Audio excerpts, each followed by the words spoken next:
Right now, the National Weather Desk, Helene's havoc. The storm brings record flooding to southern states, wiping away many communities. The water was up almost to the first level of our place. When I saw this, I broke out in tears, man. While a record storm surge swallows towns along the Gulf Coast. This doesn't compare to anything ever, not here. We have team coverage of the aftermath, the next storm on the horizon, and what caused this storm to be so destructive. So we had record rainfall ahead of Helene. We also have an update on fall colors. Seeing near peak, past peak in some of the spots across Colorado, the higher terrain outside Denver. And the folks already getting ready for winter. From our nation's capital, this is the National Weather Desk. Good morning and welcome to the National Weather Desk. I'm Angela Brown. An unprecedented tragedy. That's what survivors of Hurricane Helene are now facing following catastrophic flooding and also widespread destruction. Nearly 100 people are dead and hundreds more are still unaccounted for across 6 states. More than 2 million homes and businesses still have no power. Some of the worst damage is in western North Carolina, in the area around Asheville. Most roads in and out of that city were impassable throughout the weekend. Cell service was down. Supplies are now being airlifted into that region. It was the state's worst flooding in a century, following up to 2 feet of rain in some places. Many neighborhoods just washed away. The famous Biltmore Village was overrun with water after a nearby river crested at 6 feet above the all-time record. It's just one example of what people living across western North Carolina are facing this morning. And we have team coverage from the hardest hit areas across North Carolina and other southeast states. We begin near Asheville with reporter Kimberly King. This was someone's home pushed up against a tree. This another house with water all around it. Rural parts of Swannanoa look like a wasteland that residents hardly recognize. It's hard.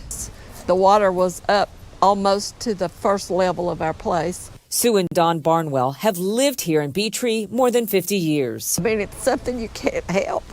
The Barnwells and other residents know of a man missing from his home upstream from the Beetree century-old Christian church. Mud surrounds it. Water and trees destroyed it. The aftermath, some here see as flooding of biblical proportions.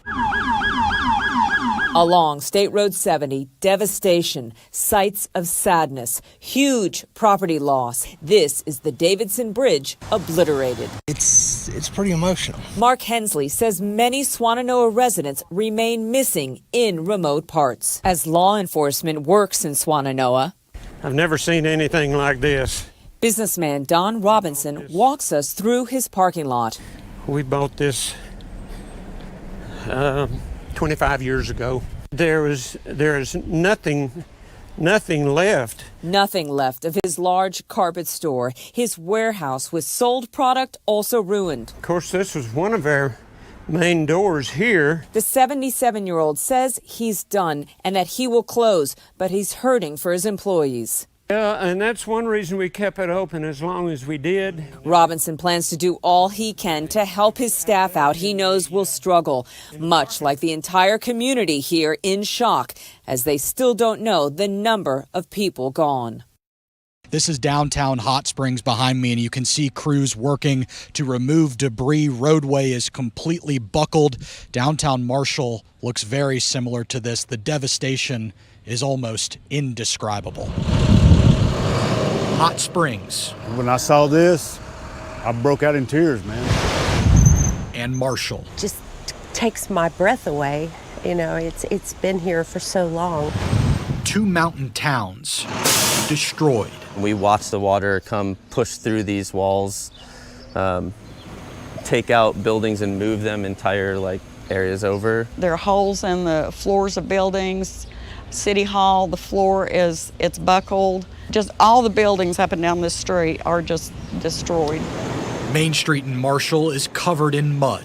The shoreline is unrecognizable. We'll build back and make things better for our town. One business owner tells us water rose 7 feet high in her shop. As many bad things as I have seen, I've seen a lot of good things in recent days with people helping people, strangers hugging strangers. Our community will be the same. We've come together, and this is going to make us stronger. Don't forget little Marshall. Build back. And it's a similar scene in parts of neighboring Tennessee as well. The storm swept away dozens of homes in one neighborhood near Bristol. As Preston Ayers reports, the only way for some people to get to safety was by helicopter. Its destruction so great it's hard to comprehend. Washington County emergency officials took us to some of the hardest hit areas where houses are piled up like sticks. And this was all underwater. Residents spending their Sunday trying to salvage what they can. There's a sticky, thick mud that covers just about everything.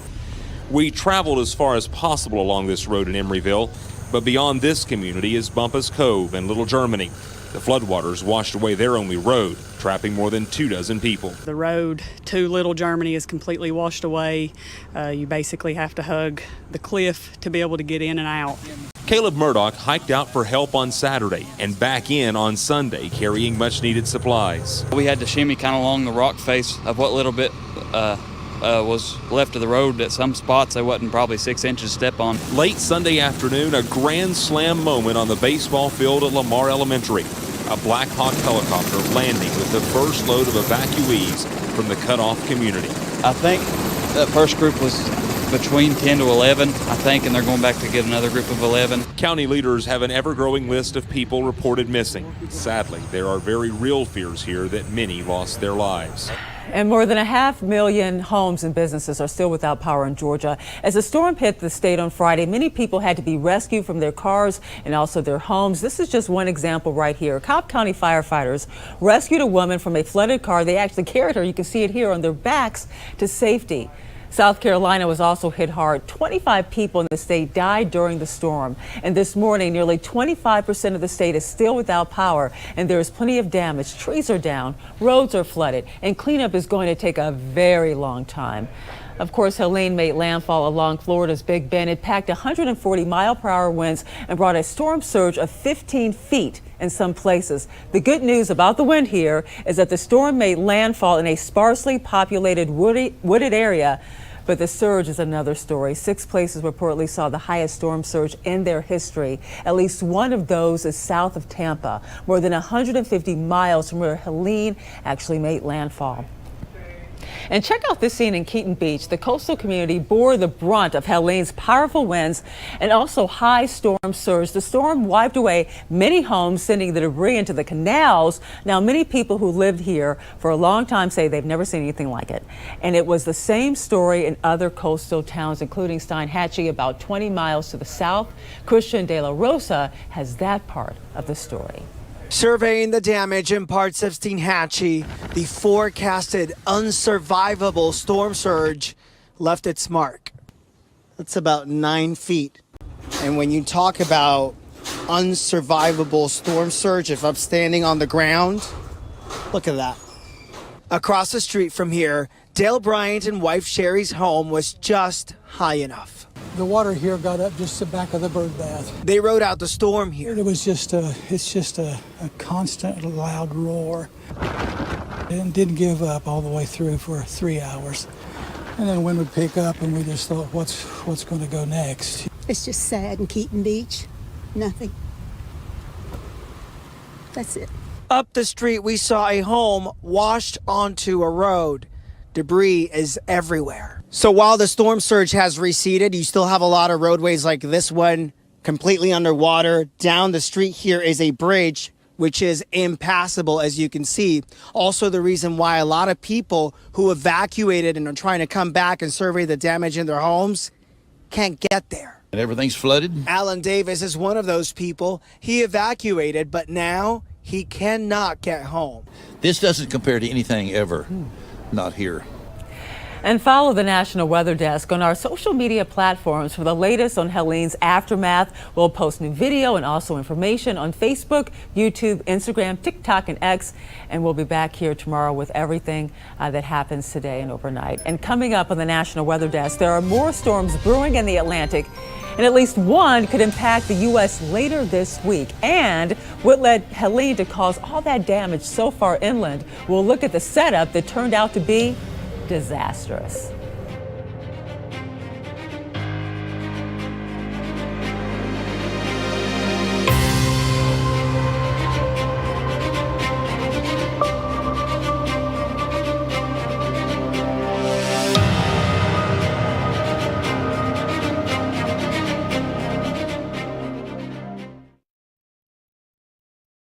I'm meteorologist Ryan Munn, and let's get a look at the Northeast as we head through the day on Monday. You notice more in the way of clouds in southern New England, especially as you head over towards areas like Pennsylvania and then down to the south. That's where we are going to see the chance for some showers in the mid-Atlantic. We're mainly dry as we head through not only Monday but Tuesday as well. All across New England, temperatures will run in the 60s and 70s. And here's your high temperatures for the daytime today. High temps will run in the 70s across much of New England.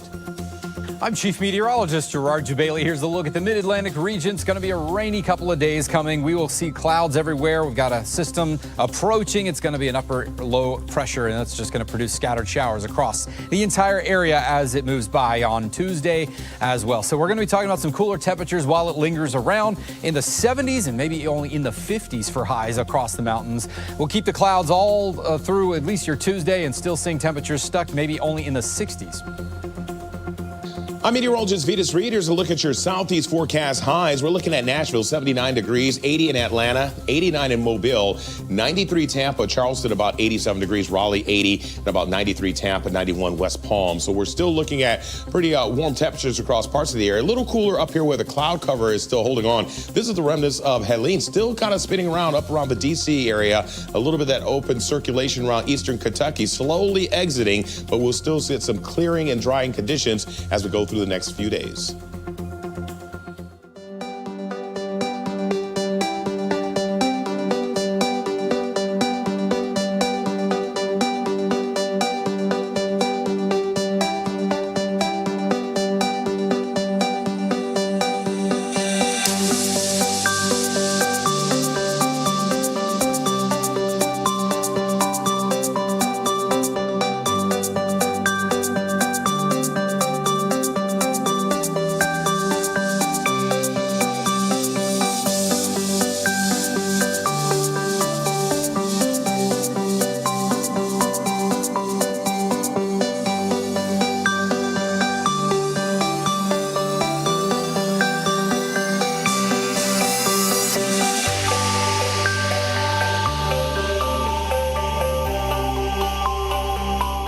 You are watching the National Weather Desk. And we want to take a closer look at why Helene brought so much devastation to western North Carolina. Asheville meteorologist Megan Danahay has a look at the disastrous weather setup that led to the tragedy.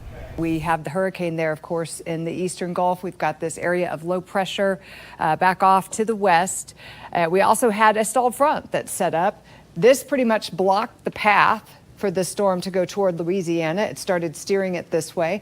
The front, of course, stalled and produced all of that rainfall. So we had record rainfall ahead of Helene, and that started the unstable soils, of course. Soils getting saturated with all that rain, becoming unstable and loose. And then we had the worst side of the hurricane. The hurricane came in on this west side here. If it had gone east, we would have fared much better. But since it came into the west, we got the worst of the wind. And it came into the west because that upper low was drawing it back toward the northwest. So we got this right quadrant of the storm and absolutely the worst wind with it, which of course brought down all of the trees, the power lines, and then of course the soils, 31 inches of rain almost in parts of Yancey County over just a 2-day time period. Well, Helene may be gone, but there are now multiple storms in the Atlantic or Caribbean. Meteorologist Jen Collins is tracking the tropics for us this morning. We have Isaac in the northern Atlantic still maintaining a tropical storm status. Joyce is now a tropical depression set to become a remnant low here over the next few days. And then Tropical Depression 12 could become our next named storm of the season. As it works its way into the central Atlantic, will likely remain over open waters too. A wave off the coast of Africa now has a medium chance of development here over the next week or so. And then the one area we're closely monitoring in the Caribbean Sea, a low pressure area could develop somewhere around the western Caribbean and into the Gulf of Mexico. This general area is just something to watch for now. There's no real signs of anything really developing at this moment. And if anything does develop at this time, it looks like it's fairly disorganized. What we do know, though, is that increased tropical moisture will move in heading into this weekend. And you could see some of the difference in our models. GFS model is really the only one that's really making any sort of system out of this. And good news for leaf peepers looking to catch fall foliage at its best. Meteorologist Jordan Evans has details on where peak colors is right now. Fall is underway across the United States, and in Utah, we are approaching peak. Check out the views. Scott Taylor chimed this into our sister station in Salt Lake City. Beautiful different areas of oranges and reds, and that bird's eye view looking down at the road, all the different greens and yellows. Quite the sight there across Utah. Let's take you to the map. Here's the latest from our friends at Explore Fall. Evan Fisher in particular put this together, and we're seeing near peak, past peak in some of the spots across Colorado, the higher terrain outside Denver, Rocky Mountain National Park toward Colorado Springs. There's Salt Lake City toward Park City, Utah. The high Sierras south of Reno also getting closer to peak. The Cascades, parts of Glacier National Park in Montana, even Yellowstone as well, seeing near peak colors as well. A little color across the upper Midwest, some more areas around Duluth, Minnesota. Back to the Northeast, the Mid-Atlantic, we're getting closer to peak. That's usually middle to late October, but even early October for places like New Hampshire and Vermont. There for northern Maine, also getting closer to peak with fall foliage. For the National Weather Desk, I'm meteorologist Jordan Evans. Fall officially got underway a week ago, but some people on social media were confused, thinking fall started at the beginning of September. Let's take a closer look at a recent TikTok post from meteorologist Chloe Coates explaining why there are two starts to the fall season. I'm so excited. Fall is finally here. It feels like it took forever after the summer we had, but it officially became fall on Sunday, September 22nd at 5:43 in the morning Pacific time. Didn't fall already start for you guys? Oh, well, technically, but there are two different ways we keep track of the seasons. I'm sorry, what? So there's meteorological fall, winter, spring, and summertime, and then there's also astronomical fall, winter, spring, and summertime. Meteorological fall already started on September 1st. Astronomical fall, the fall that you see on your calendar, exists because of this. The Earth is tilted on its axis at 23.5 degrees, which is why we see different seasons as the Earth orbits around the sun. Equinoxes, both fall and spring, mark when the sun is passing over the equator and when you have nearly equal parts day and night. The winter solstice is the shortest day of the year and the summer solstice is the longest. Meteorologists break down seasons based on the annual temperature cycle, and that is created to help with keeping track of seasonal data. Both fall and spring are considered the transition seasons from winter to summer and summer to winter. Meteorological fall is considered to be the months September, October, and November. Now you know. Huh. Cool. Now we do. Increasing populations continue to put a strain on the agricultural industry. In the weeks leading up to the start of the fall season, farmers received a gift from Mother Nature as harvests approach. Combined with planting winter crops during next 2 months, Drew Powell has more. As we enter the start of the fall harvest season, ag producers and farmers in the Texas Panhandle are cutting back immensely on their water usage. Some as little as 50%, but most producers have cut back on their water anywhere between 75 and 90%. In our area, you'll start to see the farmers start to pull back from using water around that September 1st time frame. Many ag producers and farmers in this part of the state have been able to shut off their irrigation a little bit sooner than the traditional time period. That's because some timely rains in September that moved across the region brought some much needed moisture. With it cooling down and the nights getting cooler and the days getting cooler, this rain will seep in and it'll last a lot longer than it would during a summertime rain. With our 100-degree days in August and stuff like that, that really dried out a lot of our moisture in the soil. So these last few rains that we've gotten have been a big blessing to all of us, I'm sure, to get our winter crops in the ground and get things up and get rolling. We often talk about the weather's effect on humans, but what about our precious animal friends? Amy Aronson went to a Baltimore area farm to find out how much the animals there like or even loathe rain. Welcome to Mary's Land Farm in Ellicott City, Maryland, where on a rainy day, some animals are happy and others are not. We went right to the animals to find out what they think about the rain. Starting with the goats, who will do anything to avoid the wet weather. They go inside as quick as possible and they scream. If they get caught in the rain, if they don't have shelter, you'll definitely hear them. Next up, the horses. They don't mind it. They would prefer to be in shelter, but they're not going to scream. I will say that alpacas and the emus like to be sprayed down. They're not particularly fond of the rain, though, because then it's a little chilly. If it's a kind of a warm day, the pigs like the rain too. Yeah. They love the rain. Oh, interesting. I bet they. And this last animal prefers the puddles and the rain. Ducks. That's our favorite. That's the best day ever when it's a hard rain like today. So what will you see them doing? Swimming everywhere, finding puddles everywhere they can. Here at Mary's Land Farm in Ellicott City, Maryland, I'm meteorologist Amy Aronson. And as we head to break, a look at beaches and water in Greece.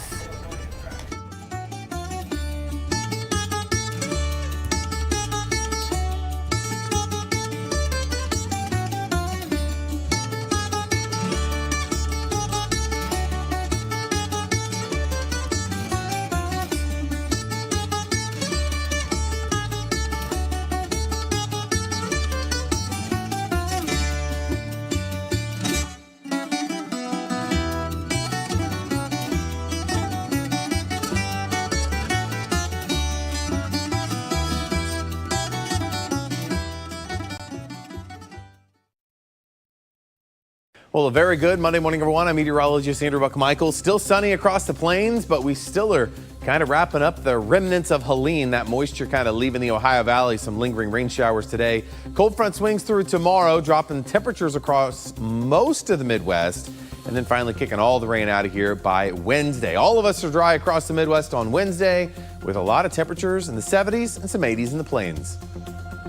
Good Monday morning. I'm meteorologist Joe DiCarlo. Look at our forecast across the region, and it is a stagnant weather pattern. We'll start mainly in the 60s and low 70s along the coast this morning as we head through the day. Partly to mainly sunny skies, 80s and 90s for afternoon high temperatures, but continued relatively low humidity for most across the region. Here comes your Tuesday, 60s and low 70s in the morning, and then we're back in the 80s and 90s for the afternoon. Good morning. I'm meteorologist Rebecca Stevenson. Here's what's happening across the West. Warming temperatures. In fact, it is still so hot in the Southwest. Temperatures here are bringing in that excessive heat warning. And now we're getting the heat traveling up into parts of San Francisco even. This is where we have a heat advisory extending even down to the water, where temperatures will reach the 90s next to the water of the Pacific. So watch out for record high temperatures even for Utah and Wyoming. That's the scene from here.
You are watching the National Weather Desk.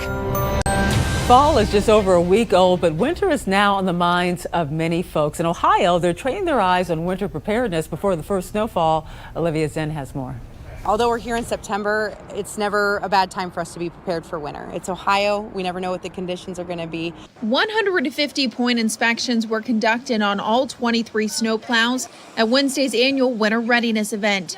Each vehicle passed and is ready to hit the roads. They're checking for anything big and small. They're looking at, tail lights, headlights, or wipers. And then, of course, they're looking at the plows, making sure that they're working properly. Jeff Rollins is just one of 120 ODOT truck drivers in District 11 serving Belmont County. When the snow does fall, he cautions residents to slow down and make room for plows driving by. We try to be as courteous as we can be, but we also got a job to do. We want to get the roads open and make them safe for everybody. So, if you can slow down a little bit and give us a few extra inches, that helps a bunch.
Thank you so much for joining us. I'm Angela Brown. Make it a great day, and we'll see you right back here tomorrow.